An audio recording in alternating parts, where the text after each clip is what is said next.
Property విషయంలో confusion గా ఉన్నారా?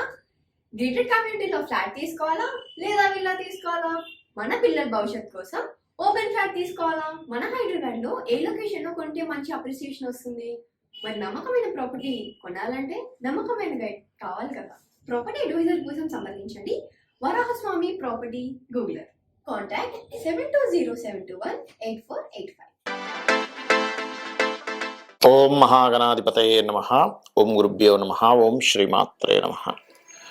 మనం ఈరోజు 12 లగ్నాల వారికి కూడా మీకు ఒక లక్ష్మీదేవి యొక్క అనుగ్రహం కలిగేటప్పుడు కలిగేటువంటి సంకేతాలు, అది మీకు స్వప్న రూపంలోన నిత్యం జరిగేటువంటి విషయాలు ఏవైతే ఉంటాయో వాటి రూపంలోని, లేనట్లయితే ఒక్కోసారి మహాదశ మారేటప్పుడు మీ యొక్క లగ్నానికి ఏ మహాదశ వచ్చినప్పుడు ఎటువంటి వాటి ద్వారా వస్తాయి అనేటువంటి దాన్ని మీకు ఎండింగ్లో చెప్తాను. కాకపోతే స్టార్టింగ్లో ఏంటంటే మీ లగ్నానికి పూర్తి వివరణ మాత్రం ఎండింగ్లో ఉంటుంది. బట్ మీ లగ్నానికి మీకు ఎటువంటి సంకేతాలు మంచిని సూచిస్తాయి, ఎటువంటి సంకేతాలు మీకు కలిగినప్పుడు జాగ్రత్తగా ఉండాలి, దానికి పరిహార మార్గం ఏం చేసుకోవాలో కూడా చెప్తాను. వృషభ లగ్నము, వృషభ రాశి. వృషభం వారికి కనుక చూసుకుంటే మీకు లక్ష్మీ అనుగ్రహం కలిగేటువంటి ఇవి వేటి రూపంలో వస్తాయి, సంకేతాల రూపంలో చూసుకున్నట్లయితే మీకు ఒక స్వప్నంలో గుర్తుపెట్టుకోండి, స్వప్నంలో ఒక దీపము కానీ లేకపోతే ఒక కాగడా కానీ మీ చేతికి ఎవరైనా అందించినట్టుగా వస్తుంది.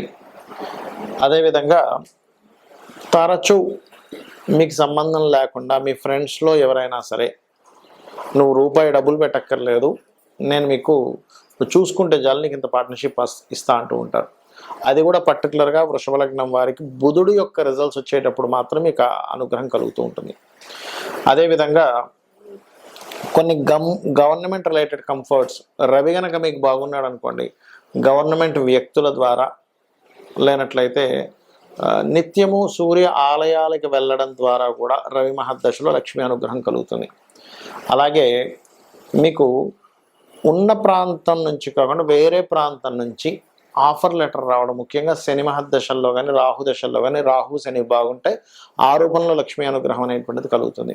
మరి జాగ్రత్తలు కూడా ఏమిటి వృషభ లగ్నం వారికి? ఎందుకంటే వృషభ లగ్నం వారికి ఉన్న గొప్ప యోగం ఏంటంటే లగ్నాధిపతి శుక్రుడు ఓపికకి చెప్తారు. 99% ఆఫ్ పీపుల్ ఓపికగా ఉంటారు వృషభ లగ్నం వారు, కానీ ఎక్కడో 1% వాళ్ళ లగ్నాధిపతి పాడైతే తప్పితే అదర్వైజ్ ఓపిక ఎక్కువగా ఉంటుంది వారికి. మరి ఇక్కడ మీకు లక్ష్మీ అనుగ్రహం కాకుండా ఇంకేదైనా డిఫరెంట్గా మీకు కలగబోతుందని చెప్పే సంకేతాలు ఏమిటి అంటే, చంద్రుడు కనుక పాడయ్యాడు మీ జన్మజాతకంలో, చంద్ర మహర్దశ నడుస్తుంది, మిస్కమ్యూనికేషన్స్ మూలంగా మీరు లక్ష్మీ అనుగ్రహానికి దూరం అవ్వబోతున్నారని అర్థం చేసుకోండి. ఏది చంద్రుడు మహాదశ నడుస్తూ లేదా చంద్రుడు అంతర్దశ నడిచిన. అలా కాదండి, మనకి కొంతమంది అంటూ ఉంటారు, నేను ఈ మధ్య ఎటువంటి పూజలు చేస్తున్నా నాకు ఫలించట్లేదు అని మనం వింటూ ఉంటాం. చూడండి, చాలా చేస్తున్నానండి, హోమాలు చేస్తున్నాను, యజ్ఞాలు చేస్తున్నా, అవ్వట్లేదు అంటే అక్కడ అర్థం ఏమిటంటే మీ జూపిటర్ అంటే గురువు, అష్టమాధిపతి వచ్చినటువంటి గురువు ఎక్కడో స్పాయిల్ అయ్యి ఆ మహాదశ నడుస్తుంది. అలాంటప్పుడు ఏం చేయాలో చెప్తాను. ఒకవేళ చంద్రుడు పాడయ్యాడు అలా అవుతుంది, అప్పుడు ఏం చేయాలంటే మీరు కుండ, నీటితో ఉన్నటువంటి కుండని దానంగా ఇవ్వండి, లేదా పాలని అభిషేకంగా ఏదైనా ఆలయంలో ఇవ్వండి, శివాలయంలో. లేదా ఏ పూజ చేసినా మీకు కలిసి రావట్లేదు అన్నప్పుడు మీరు చేయవలసింది ఏమిటంటే ఓం హరనేత్రాగ్ని సందగ్ధ కామ సంజీవన ఔషధి అనే నామస్మరణ చేయండి.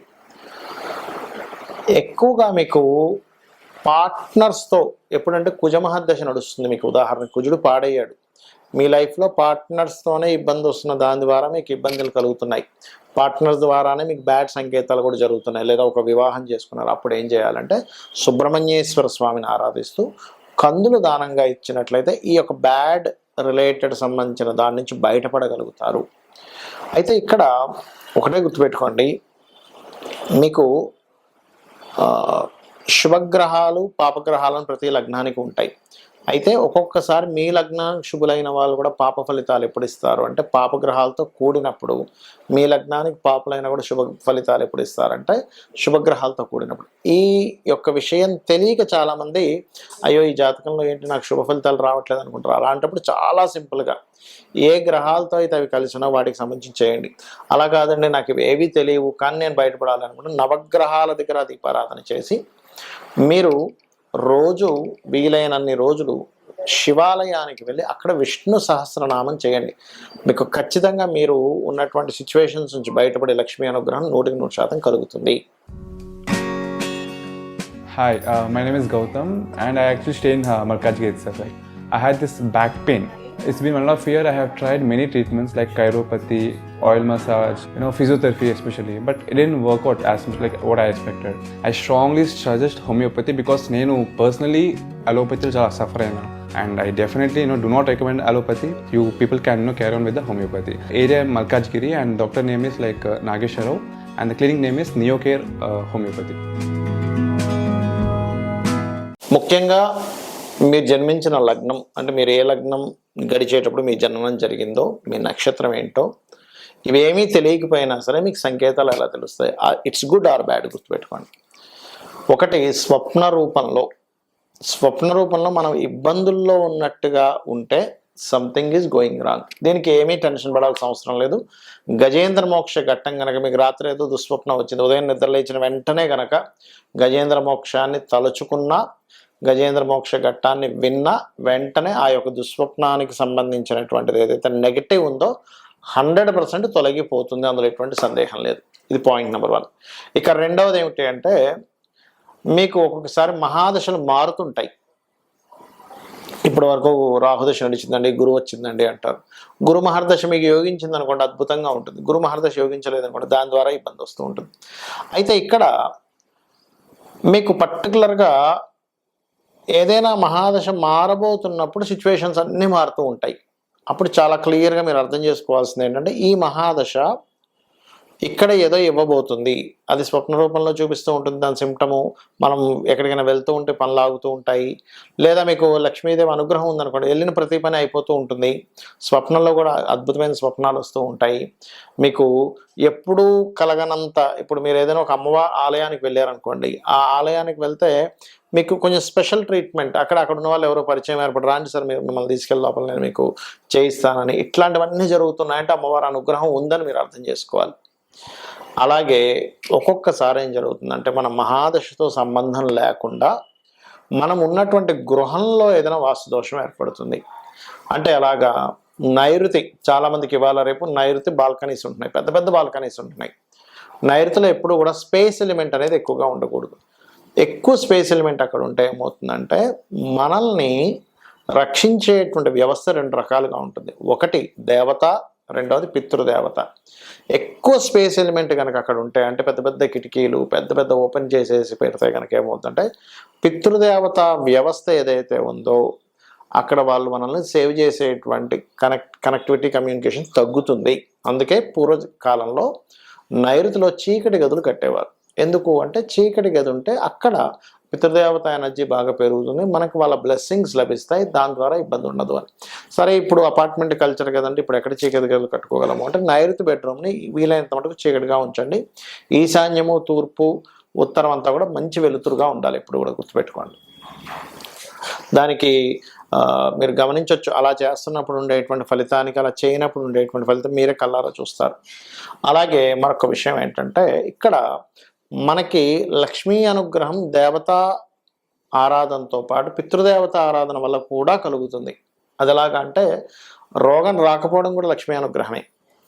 ఆకస్మికంగా ఇబ్బందులు పడుతున్నాము అంటే దాని నుంచి బయటపడుతున్నామంటే కూడా లక్ష్మీ అనుగ్రహమే. అంటే ఇబ్బంది పడ్డా కూడా బయటపడగలుగుతున్నామంటే. కాబట్టి మీరు ఒకటే గుర్తుపెట్టుకోండి, కొన్ని సంకేతాలు అమ్మవారు మనకి స్వప్న రూపంలోని, అలాగే ఒక్కొక్కసారి మీరు బయలుదేరేటప్పుడు ఏదైనా ఒక సంఘటన, మనం ఒక బ్యాడ్ న్యూస్ వింటాము, లేకపోతే గుడ్ న్యూస్ వింటాము, ఇటువంటి వాటి రూపంలోని, మరియు ఏదైనా గృహంలో మార్పు చేయడం ద్వారా కూడా, అంటే అలాగా ఇంట్లో లక్ష్మీదేవి తిరగాడాలి అంటే ఏం చెప్తారు శాస్త్రాల్లో, ఇల్లు ఎప్పుడు కూడా గొడవలతో ఉండకూడదు. Point number 1. గొడవలు లేవు, అంత హ్యాపీగా ఉంటున్నాం, లక్ష్మీ అనుగ్రహం ఉంది. ఇంట్లో ఎక్కువగా మనకి చూడండి ఒక్కోసారి ఏమవుతుంటుందంటే ఏవో చప్పుళ్ళు వినిపిస్తున్నట్టుగా అనిపిస్తూ ఉంటుంది. ఇంట్లో అందరూ అనారోగ్య పాలవుతూ ఉంటారు. అప్పుడు కూడా ఏదో something negative is going wrong. అది న్యాచురల్గా వాళ్ళకి హెల్త్ బాగాలేదు, దట్ ఈస్ డిఫరెంట్ థింగ్. కానీ అందరికీ అనారోగ్య పాలవుతున్నారు అంటే సంథింగ్ ఈజ్ గోయింగ్ రాంగ్ అనే విషయం మనం అర్థం చేసుకోవాలి. అలాంటప్పుడు ఏం చేయాలి? ఇంట్లో సింపుల్గా ఏం లేదు, మీరు మనకి గోమూత్రం ఉంటుంది, చక్కగా చల్లి కల్లుప్పు వాటర్లో వేసి కొంచెం పసుపు వీలైతే గంధం కూడా కొద్దిగా వేసి ఒక 15 నిమిషాలు ఆ గోమూత్రం ఉన్న తర్వాత తుడిసేసేయండి. అలా 11 రోజులు చేయండి కంటిన్యూస్గా. అదేవిధంగా బయట ఒక గుమ్మడికాయ లాంటిది కట్టుకోండి. దీనివల్ల ఏమవుతుందంటే ఇంటికి ఉండేటువంటి నెగటివ్ ఎనర్జీ ఏదైనా ఉన్నా పడుతుంది. ఎందుకంటే మనము కేవలం మహాదశ, అంతర్దశ, జాతచక్ర రీత్యా మాత్రమే కాకుండా మనం నివసించేటువంటి గృహం యొక్క ప్రభావం కూడా మన మీద ఉంటుంది. కాబట్టి ఇవి చేయడం ద్వారా మీకు ఖచ్చితంగా ఫైనాన్షియల్గా కానీ ఆరోగ్యపరంగా కానీ లక్ష్మీ అనుగ్రహం కలగడం ద్వారా మీరు ఆనందంగా ఉంటారు.